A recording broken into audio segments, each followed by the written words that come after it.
friends in Jesus Christ, in today's gospel, it is speaking about the temptation of Jesus Christ. How Jesus Christ is being tempted after being fasted about 40 days and 40 nights. He was there in the desert in order to discern his will, discern the mission, prepare himself for the mission, and to do the will of God. He was there in the desert.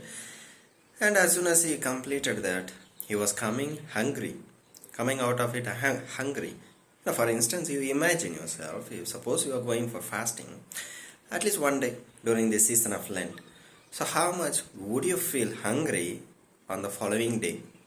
If you are fasting from meat, how much would you feel hungry after that particular days you are fixed to go for fasting is completed? So how much you will be feeling, no? So like that, that kind of feeling so much hungry is coming out of that prayer, everything.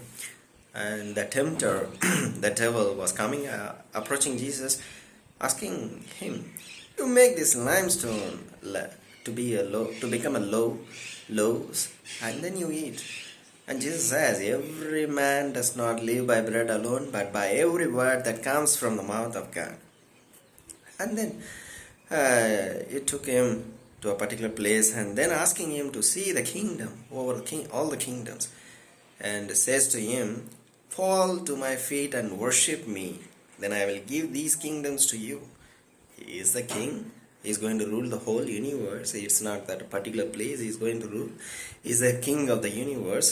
Christ, the king of the universe, the feast we celebrate. So to him is giving particular place. And Jesus, what he says, worship the Lord and him alone.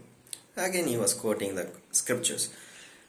And then he took him to the pinnacle of the temple, and from there he is asking him to fall down, because God will send the angels and he will carry you and you will not hit the ground.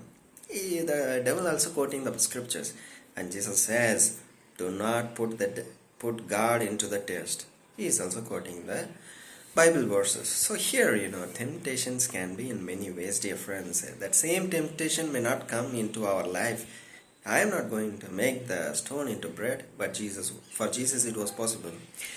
I am not going to rule here or there. So the temptation that Jesus had is different than the temptation that I may face in my life. So I need to see it. I need to find it out. Could be during the season of Lent, I may be thinking, okay, let me fast from eating meat. So what happens, how the temptation could come in this way, it can come. Okay, let me eat one more piece. By looking at the meat, you feel like, okay, let me eat one piece. Okay, let me eat one plate of it. Okay, let me eat now only and tomorrow I will not eat. Okay, let me quietly eat. And that temptation, it may come to you into your mind, but you have taken the resolution that you will not eat the meat, or you will abstain from eating meat. So therefore what you have to do is, you have to control that temptation. You have to manage that temptation like Jesus Christ did after coming from the fasting and coming from the prayer. So you have to overcome your temptation, dear friends. It can be in any ways, dear friends. Not only that eating of these things. The worldly things can tempt you so much, but you need to overcome it. You need to overcome it for the sake of Jesus Christ. So let us practice in our day-to-day life. In what are the ways can I overcome the temptation? So the thoughts that coming to your mind, or that arises in your mind to go and eat the meat, that is not matter. It may arise, it may come, but how you overcome that thought with your strict mind, with your strict mentality that I should not eat the meat. How you are able to manage that, how you are able to control that, that is what, dear friends, you need to look into it. So let us practice whatever the resolution that we have taken to follow this season of Lent. Let us follow it faithfully, obediently, because you have taken it. You have to follow it. Temptation may arise, but overcome it, like Jesus Christ did in today's gospel. Thank you.